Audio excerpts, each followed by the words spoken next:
Good evening, this is Ink and Past. On this day, May 24, 1903, Philadelphia, Pennsylvania, America is moving fast. President Theodore Roosevelt is crossing the country by rail. His train cuts through Kansas, Idaho, and beyond.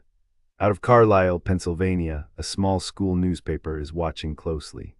According to the Red Man and Helper, a student publication out of the Carlisle Indian Industrial School, Roosevelt is making stops, giving speeches, and naming names. The country is debating what citizenship means. And for Native American students in 1903, that debate is deeply personal. On this day, a story was making its way through the pages of a small Pennsylvania newspaper. According to the Red Man and Helper out of Carlisle, Pennsylvania, President Theodore Roosevelt had done something worth remembering. He stopped his carriage in Lawrence, Kansas. He had a message to deliver, not to a senator, not to a general, to a schoolhouse full of Native American children. Roosevelt asked Superintendent Peers to carry the words himself. The president wanted the students at Haskell Indian School to know about a man named William Pollock. Pollock was a graduate of the Carlisle Indian Industrial School. He had ridden with Roosevelt in Cuba. He had served, he had fought. And Roosevelt had not forgotten him. The president's exact words were reported plainly. He called Pollock the finest Indian he ever knew. Then he went further. He said Pollock was one of the noblest men he had ever met, not soldiers. Not statesmen, men. The students reportedly received the news with great happiness. That is the kind of story Ink and Past is built to find. Every day on this channel, we open the records from that exact date. If you want to know what happened on your birthday, your anniversary, the day you were born, subscribe. A new episode goes up every single day. Back in 1903, a man like William Pollock existed mostly in the margins of official history. His name appeared not in a major newspaper. It appeared in a 4-page school publication out of Carlisle, Pennsylvania. The Red Man and Helper was printing the record nobody else bothered to keep. Roosevelt's words traveled from Lawrence, Kansas to that small press room, and somehow they reached us, 120 years later, because someone thought to write it down. There was more happening that same week. Far from Pennsylvania, in Riverside, California, something unusual unfolded. According to the Red Man and Helper, the Interior Department discovered a problem. It had run short of funds to keep Sherman Institute operating through the fiscal year. The government furloughed all but 5 employees for 3 months. That left the school in a difficult position. Superintendent Hall and his wife made a decision. They placed full confidence in their Native American students. They asked them to help carry on the school's operations themselves. It was reported as unorthodox. It was reported as unprecedented, and by every account available, the students did exactly what was asked of them. Back in Carlisle, Colonel Pratt was doing what he always did on Saturday evenings. He gathered his students and he spoke. According to the Red Man and Helper, he drew that night from the 25th chapter of Matthew. His message was direct. Diligence, he told them, is a noble quality. It is absolutely necessary for success. He pushed back against what he called false ideas about service. He reminded the room that the Lord of heaven and earth once washed his disciples' feet. No honest labor, he said, is beneath a person of good character. 2 institutions. 2 different approaches to the same belief. That work builds something. That trust given to young people is rarely wasted. Their school doesn't run on government funds alone, it runs on the people inside it. And that week in May of 1903, those people showed up.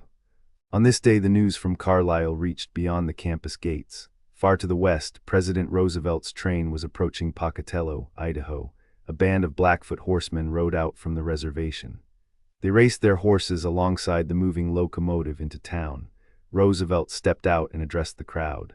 He said the only outcome of the Indian question was to gradually develop the Indian into a property-owning, law-abiding, educated citizen.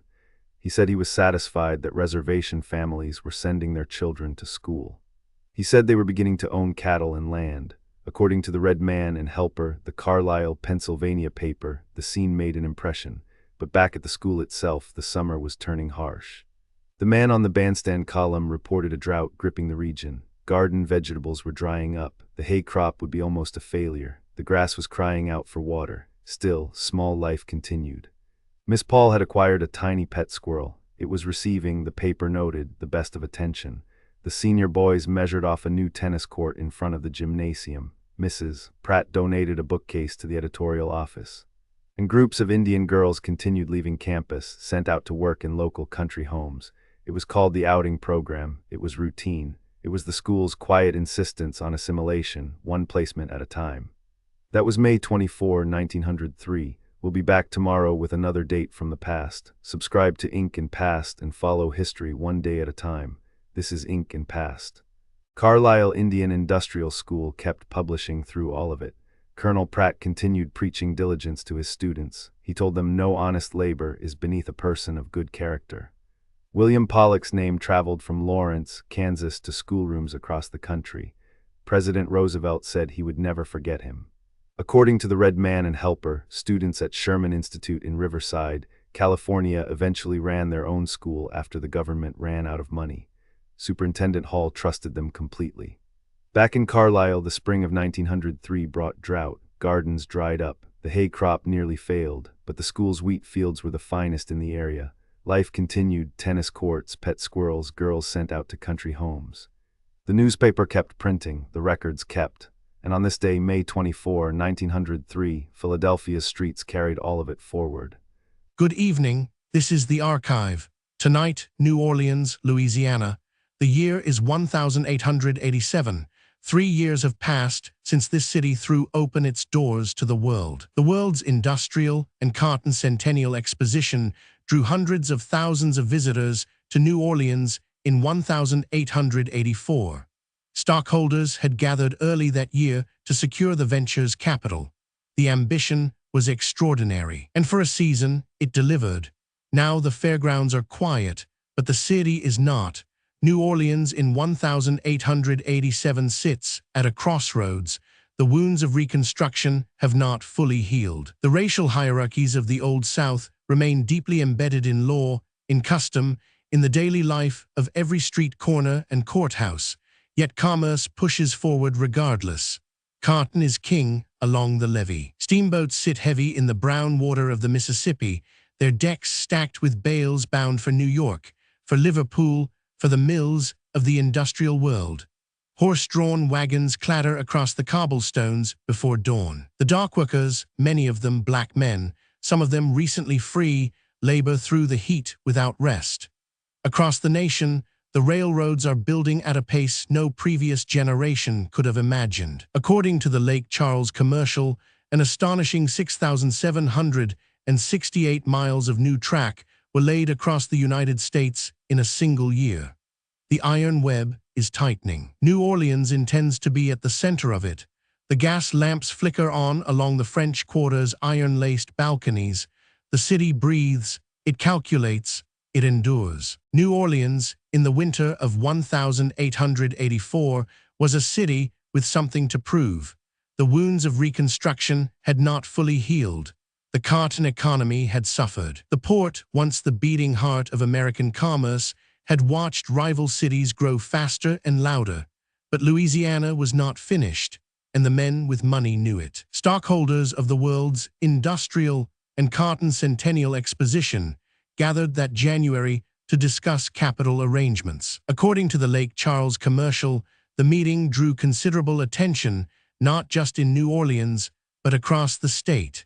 Even small papers in southwest Louisiana followed the preparations closely. That alone tells you something about the scale of ambition involved. The exposition was planned for New Orleans.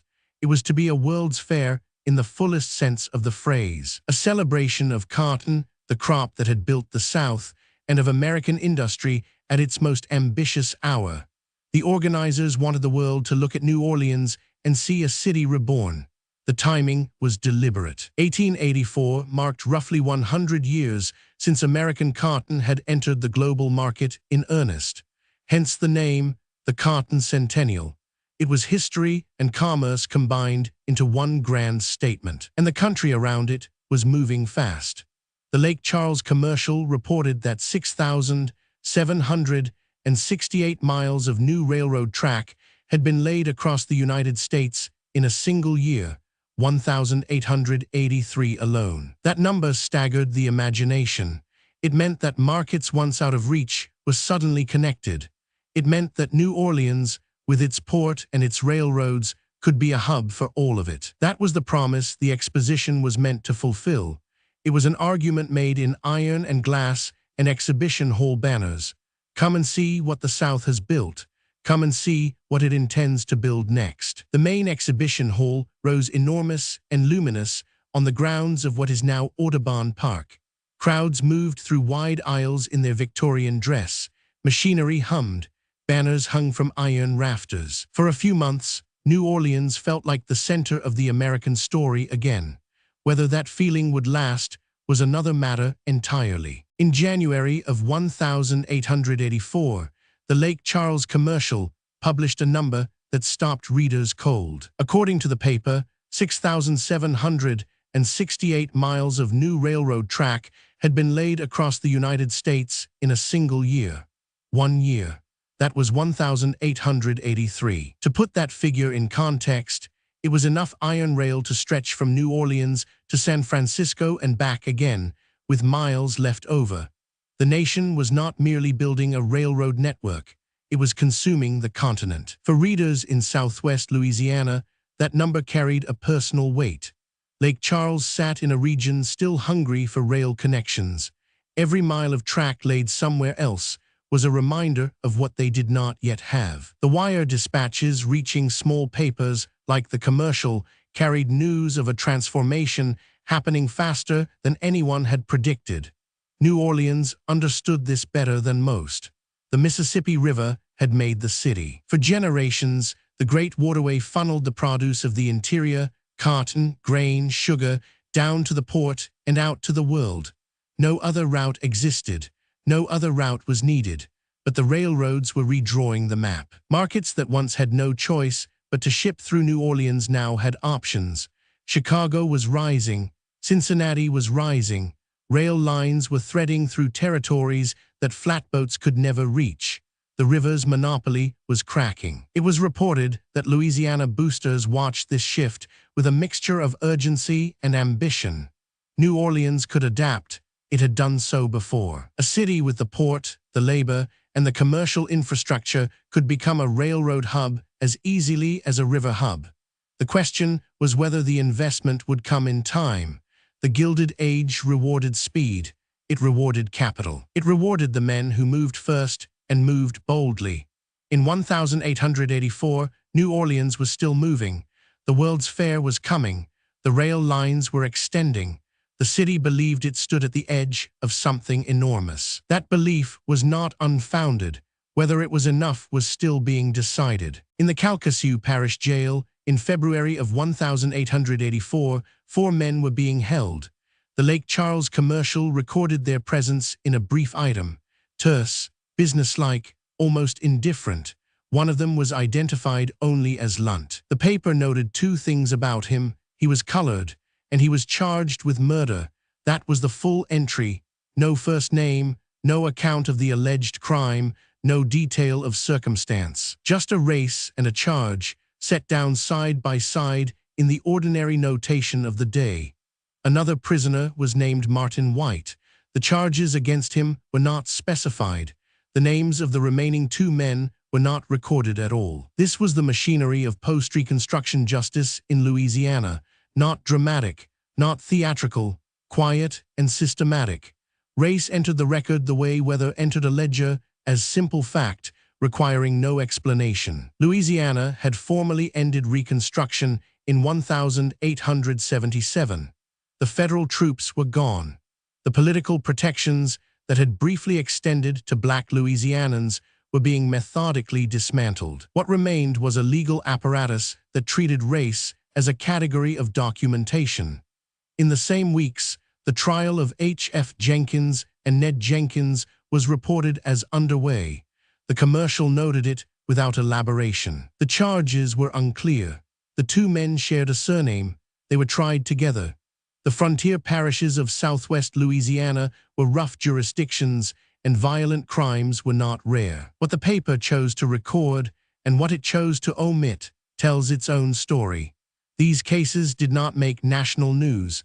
They were not the subjects of editorial outrage or legal reform debates. They were footnotes in a small regional weekly, printed and forgotten within the week. But they were not nothing. They were the texture of daily life under a legal order rebuilding itself after the war, not toward equality, but away from it. The courthouse stood under its Spanish moss. The docket moved forward, and the names that entered that record did not all leave it the same way. 20 years later, New Orleans remained the undisputed commercial capital of the South. The port still moved cotton, sugar, and timber down to the Gulf, but the world around it had shifted in ways that 1887 could not have fully imagined. The railroad network kept growing. Those 768 miles laid in a single year were only the beginning. By 1900, rail lines crisscrossed Louisiana in every direction. Lake Charles, that small frontier town waiting on its connections, eventually got them. The iron tracks arrived. The timber industry followed. The town grew. The world's industrial and cotton centennial exposition opened in New Orleans in December of 1884. It drew over 1 million visitors. It showcased the South's ambitions to the nation. Then it closed. The buildings came down. The grounds were eventually absorbed into Audubon. Good evening, this is History in Print. On this day, May 27, 1898, Natchitoches, Louisiana, a small southern town, sitting heavy under a late spring heat. The country was at war with Spain. Young men were enlisting. Back home, the tensions ran deeper. Louisiana had just ratified a new state constitution. Long the Natchitoches populace called it fraud. It was reported that critics said the document had, quote, gone to hell. Meanwhile, the town's racial divisions were cracking open in public. This was Natchitoches. May 27, 1898. The records tell the story. On this day, the Natchitoches populace did something uncommon. It told an uncomfortable truth. According to the Natchitoches populace, Natchitoches, Louisiana, 1898, the editor printed a striking editorial that morning. It targeted the town's recent moral crackdown directly. Local authorities had moved against what the paper described as poor, helpless Negro women. The charges were moral in nature. The enforcement was not. Long because the white men who openly lived with those same women walked free. The editor named them plainly. He called them, quote, the real culprits. He wrote that they had, quote, disgraced our community too long already. These were not hidden arrangements. The paper described men living with these women, quote, to all intents and purposes as man and wife. Openly, publicly, without consequence, the editor demanded equal punishment. He called the selective enforcement a gross injustice. He said the degraded white men, his words, should face the same penalty the women had already received. This was Natchitoches in 1898. These words carried weight. Every day on this channel, we open the records for that exact date. If you want to know what happened on your birthday, your anniversary, the day you were born, subscribe. A new episode goes up every single day. Now, back to that editorial. The editor of the Populist was H.L. Bryan. It was reported that Bryan used his paper as a vehicle for inconvenient positions. This was one of them. He did not bury the argument, he did not soften it. He put the blame precisely where he believed it belonged. The powerful went unpunished. He said so out loud. According to the Natchitoches Populist, May 27, 1898, more news filled that edition. Two stories stood apart from the rest. The first came from across the Atlantic. William Ewart Gladstone was dead. England's great commoner passed away at his home at Hawarden on May 19th. He was 89 years old. The Populist reported his final days as a slow and peaceful decline. He had left British Parliament 4 years before. The end came without pain. Editor H.L. Bryan wrote the words plainly. Long the whole English-speaking tongue feels the loss of this great man. 8 words. Natchitoches felt them. The second story cut closer to home. Louisiana had just adopted a new state constitution. The Populist was not impressed. The paper reproduced scathing language from the New Orleans Daily Item. The item declared Louisiana had, quote, in plain Anglo-Saxon simply gone to hell. Strong words for a newspaper. The new constitution ran 26 columns of closely printed matter. Critics said it entrenched constitutional cheating in elections. It taxed everybody except the rich. The Daily State served as its official printer, derided as a corrupt insider arrangement. One man mourned across a hemisphere. One document condemned in its own state. Every day on this channel, we open the records for that exact date. If you want to know what happened on your birthday, your anniversary, the day you were born, subscribe. A new episode goes up every single day. Louisiana's new constitution came with a warning. Pause. The Natchitoches populist printed it plainly. Any white man can register. Very few Negroes can. Pause. Short. The message did not stop there. Do you want to be classed with the Negroes, then fail to register? Pause. Long. That was the law, written that way, spoken that way, enforced that way. Pause. Short. According to the Natchitoches populist, the registration books were open through August 31st. Even men who could not read or write were eligible. Pause. If they were white. The racial architecture of the new voter suppression regime was not hidden, it was announced. Pause. Short. The editor of that same paper was not finished. Pause. Also on this day, the populist condemned what it called a gross injustice in the town's moral crackdown. Local authorities had punished, in the paper's words, poor helpless Negro women. Pause. But the white men openly living with them walked free. The editor called them the real culprits. He said they had disgraced the community too long already. Pause. Short. Then came a story from far beyond Louisiana. Pause. The populist reported on claims from the New York World. The international banker Rothschild had sold a warship to the United States. He had also sold one to Spain. Both sides, same war. The paper asked what kind of civilization allows a money monger to stand between the transactions of nations. Pause. Short. No answer came. Pause. That was May 27, 1898. We'll be back tomorrow with another date from the past. Subscribe to History and Good evening, this is the archive. On this day, March 4, 1887, New Orleans, Louisiana. The city was coming down slowly from Mardi Gras. Thousands of visitors had packed the streets just days before. According to the Weekly Pelican, the city treasury held $83,367. A building boom was underway. Places of amusement were doing, quote, land office business. But not everything was prosperous. That same week, two merchants, Emile Laroussini and James Renshaw, surrendered their assets to creditors, and quietly in the courts a fight was gathering. Opponents of the city's Sunday liquor law were demanding a jury trial. On this day that fight had a face. His name was Mayor Gillott. The mayor had drawn a hard line. Sunday liquor sales were over, not just in saloons, in private clubs too. That was the change that stung. For years, exclusive clubs had used their private status as a shield. They poured on Sundays. They stayed open. The Sunday law, they argued, simply did not apply to them. Mayor Gillott disagreed. According to the Weekly Pelican, New Orleans, Louisiana, 1886 through 1889, the mayor moved to extend enforcement beyond ordinary establishments.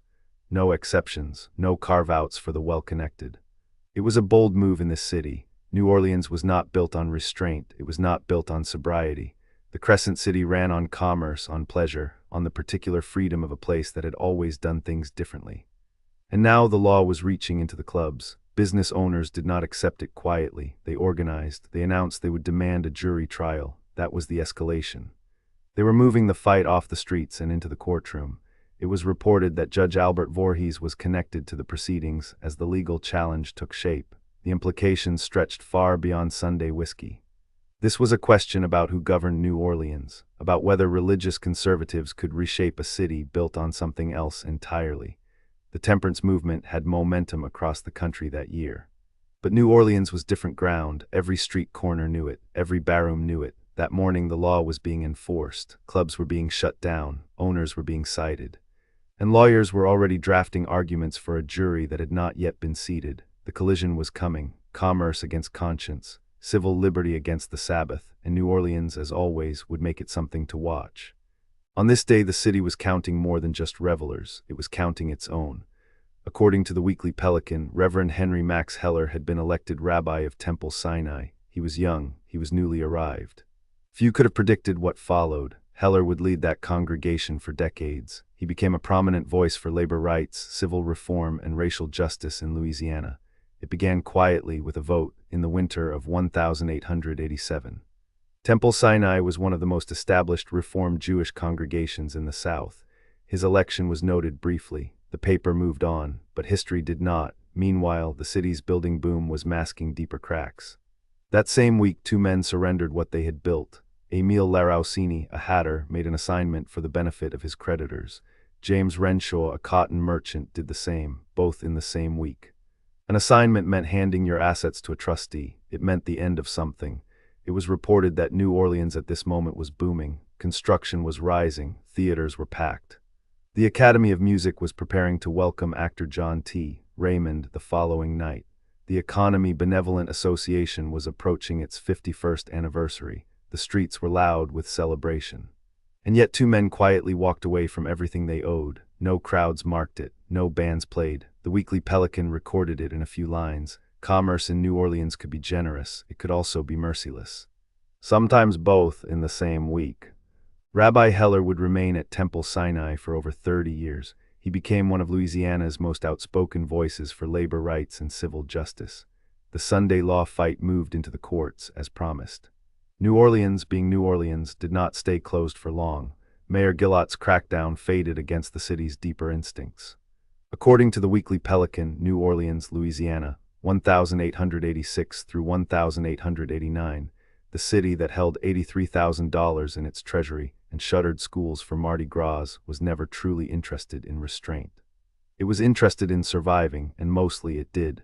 That was March 4, 1887. This is the archive. Good evening, this is Ink and Past. On this day, May 24, 1884, New Orleans, Louisiana, the heat had arrived early that year.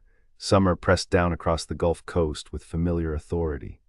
New Orleans was already alive with something larger than itself. The world's industrial and cotton centennial exposition was coming. Months of preparation had turned the city into a commercial engine. That energy moved outward, up rivers, along rail lines, into small parish towns still finding their footing. Across southwest Louisiana, in places like Lake Charles, merchants were watching New Orleans closely. What the city did, the parishes felt. On this day, Lake Charles was feeling it. On this day, the Lake Charles commercial ran a single line. It was brief, it was everything. The paper announced it was authorized to put forward George W. Ryan as a candidate for alderman. The June election was approaching.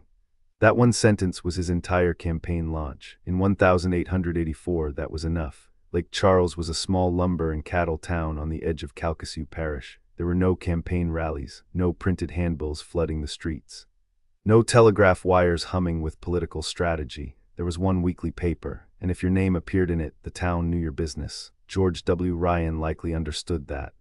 Ryan Street, bearing what may have been his family's name, suggests he already carried some standing here. A man didn't need a speech, he needed ink.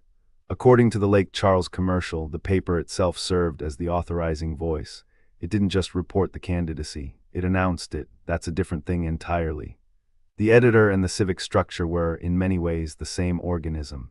Every household in Calcasieu Parish that received this paper was receiving the whole of its political world. Reports from Baton Rouge, Merchant News. A Reverend's cure and George W. Ryan running for alderman, that's democracy at its most intimate. One page, one town, one name put forward. Every day on this channel, we open the records for that date. If you want to know what happened on your birthday, your anniversary, the day you were born, subscribe. A new episode goes up every single day. But back to Ryan Street in 1884. The vote hadn't happened yet. The summer was coming. The parish was watching, and somewhere in Lake Charles, a man read his name in the paper and knew the campaign had begun. While politics stirred in the parish, commerce never stopped moving. According to the Lake Charles commercial, D. Block and Brothers had been telling customers all month they were leaving. The dry goods firm had run the notice in nearly every issue. They were moving to a new store. Bargains awaited, come quickly, but the move had not quite happened yet. Week after week, the advertisements reappeared. Deep discounts on ready-made clothing, boots, shoes, novelty scarves. It was reported that the stock was proving stubborn. The shelves of the small Calcasieu Parish store would not empty themselves. D. Block kept the notices running and the doors open and waited for customers to oblige. Across town, Rosteet and Moss had stopped waiting. The Gulf Coast summer was arriving, and everyone knew it. The firm announced it was selling its entire remaining stock of winter clothing and blankets at cost. Not below cost, not near cost, at cost. That was a merchant admitting defeat to the calendar. Cold weather goods sitting unsold through a Louisiana summer were worth nothing. Better to move them now and clear the shelves for something the heat could not argue with. Alongside that notice, Klotz and Marks announced they had received what the paper called the finest line of men's furnishing goods ever brought to the city. Competition was alive in Lake Charles that May. And at Haskell's old stand, eggs were selling at 15 cents a dozen. The small town's economy recorded itself in ledgers, advertisements, and the steady turning of the weekly press. On this day, not every story in the Lake Charles commercial was about commerce or competition. Some were about small pleasures. F. Chavins was running a bakery in Lake Charles, and that summer he advertised something remarkable. Ice cream daily. According to the Lake Charles commercial, the advertisement ran across multiple issues through May and June. In a small parish seat town in southwest Louisiana, that was no small promise. Ice had to be shipped in. By rail or by boat, it had to be stored, it had to last. For Chavins to guarantee a daily product, the supply chain had to hold. In a town where winter coats were moving at cost and eggs were 15 cents a dozen, a daily ice cream parlor was genuine urban ambition. Across town, a different kind of promise was being made. W.A. Knapp's drugstore was prominently featuring a testimonial. It came from Reverend George H. Thayer of Bourbon, Indiana. The Reverend claimed that Shiloh's consumption cure had saved both him and his wife from consumption entirely. It was reported that the patent medicine was being marketed across southwest Louisiana under a guarantee. Consumption, croup, whooping cough, bronchitis. A clergyman's word carried weight with rural customers. Knapp made sure Lake Charles knew it. 2 stories. One selling cold sweetness on a hot Gulf Coast afternoon. One selling hope in a small brown bottle. Both found their way into the same weekly paper. Both found their readers. That was May 24, 1884. We'll be back tomorrow with another date from the past. Subscribe to Ink and Past and follow history one day at a time. This is Ink and Past. George W. Ryan would go on to win that alderman seat. Lake Charles kept building. The lumber trade grew. The rail lines extended. The scattered settlements of Calcasieu Parish slowly pulled together. Down in New Orleans that same year, the world's Industrial and Cotton Centennial Exposition opened its doors. It was the largest World's Fair America had ever staged. Louisiana was announcing itself to the country. And places like Lake Charles were quietly doing the same, one dry goods move at a time, one alderman election, one ice cream advertisement in a weekly paper. That is how towns become cities. Not through single dramatic moments, but through accumulation. Small decisions, small commerce, small names in small columns. On this day in 1884, it was all still becoming. That was May 24, 1884. We'll be back tomorrow with another date from the past. Subscribe to Ink and Past and follow history one day at a time. This is Ink and Past. Good evening, this is Ink and Past. On this day, May 24, 1901, Tacoma, Washington, spring had settled hard across the Pacific Northwest. Fields were pushing green along the Yakima Valley. Farmers were working long days. Commerce was moving fast. The railroads had connected rural Washington to city markets. Modern machinery was arriving in catalogs and county fairs, cream separators, seed suppliers, mail-order fashions. The countryside was changing. On this day, that world was fully alive. According to the Ranch and Range out of North Yakima, the region's dominant farm journal, Washington Agriculture, was entering a season of serious business. On this day, the talk of Washington's dairy country centered on a single contest. It had taken place in Stanwood, Washington. The date was May 7, 1901. The Stanwood Creamery Company had issued a challenge. Every major cream separator manufacturer was invited. Come to a real working creamery. Bring your best machine. Let the milk decide. Most of them didn't come. According to the Ranch and Range out of North Yakima, competing separator makers withdrew from the contest entirely. They chose not to face defeat in public. Only one machine was declared victorious. That machine was the DeLaval Alpha Disc Separator. The same day the contest ended, Pacific Coast agent J.V. Shepard sent a telegram. The message was brief. The Alpha had won. The others had walked away. DeLaval didn't quietly file that result away. They paid to print that telegram in the Ranch and Range week after week. May, then June. The same words repeated deliberately. Competing separators withdrew from the contest.